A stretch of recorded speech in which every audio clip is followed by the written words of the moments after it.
মই থাকো মাজুলীত আপুনি থাকে মুম্বাইত মাজতে ব্ৰহ্মপুত্ৰ নৈ চৰাই হোৱা হলে উৰি গলোহেঁতেন দুহাতে দুপাখিলৈ নমস্কাৰ বন্ধুসকল আজিৰ ভিডিঅ'টোত আমি পাপনদাৰ বহুতো নজনা কিন্তু জানিব লগা কথা আলোচনা কৰিম গতিকে প্ৰথমতে এটা আমোদজনক কথা কৈ লওঁ যে গানেৰে গোটেই ভাৰতৰ মানুহৰ মন মহা পাপনদাৰ জীৱনৰ লক্ষ্য কিন্তু গায়ক হোৱাটো নাছিল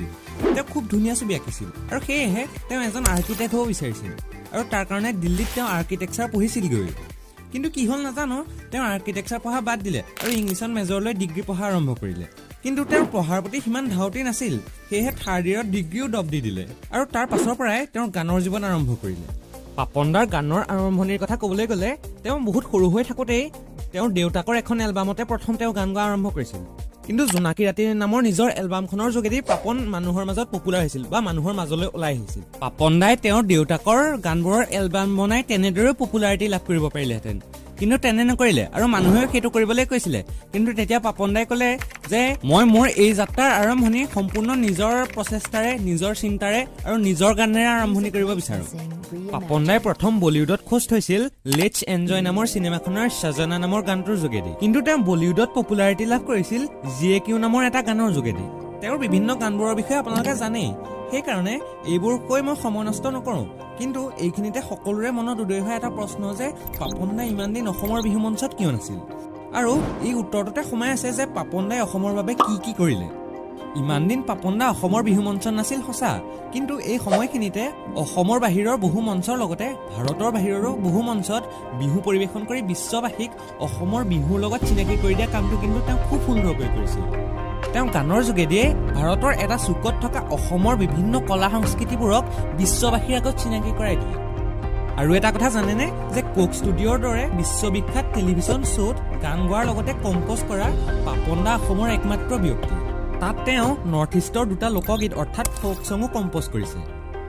এইখিনিতে জানি থওক যে নৰ্থ ইষ্টৰ লোকগীতৰ উৎকৰ্ষ সাধনৰ বাবে তেওঁ বহুত কাম কৰিছে তেওঁ হেৰাই যোৱা লোকগীতবোৰ ৰিকভাৰ কৰাৰ লগতে নিজৰ ঠাচত গাই নৱপ্ৰজন্মৰ মাজত এইবোৰ জনপ্ৰিয় কৰিছে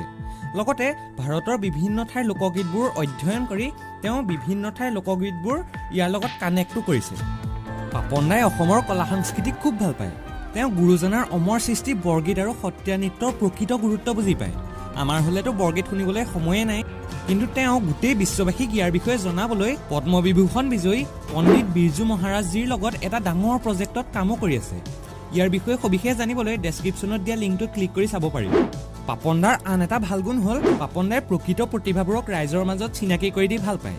এইবাৰ ফাংচনবোৰত আপোনালোকে দেখিবলৈ পাইছেই যে কৃতিকা শৰ্মা নামৰ এগৰাকী নতুন কণ্ঠশিল্পীক তেওঁৰ সহশিল্পী হিচাপে লোৱাৰ লগতে লক্ষীনন্দন লাহনক বাঁহী বজাবলৈ সুযোগ দিছে পাপনদাই মানুহক সহায় কৰিও খুব ভাল পায় আপোনালোকে জানেনে যে তেওঁৰ নিজৰ এটা ফাণ্ডো আছে য'ৰ পৰা কোভিডৰ সময়ত প্ৰধানমন্ত্ৰী পুঁজিলৈও তেওঁ যথেষ্ট ধন আগবঢ়াইছে লগতে অসমৰ বানপানীৰ সময়ত এবাৰ তেওঁ মুম্বাইত অৰিজিৎ সিঙৰ দৰে গায়কক মাতি এখন কনচাৰ্টো পাতিছিল আৰু তাৰ সমগ্ৰ ধনৰাশি অসমৰ বানপানীৰ বাবে খৰচ কৰিছিল আৰু এই কনচাৰ্টৰ যোগেদি তেওঁ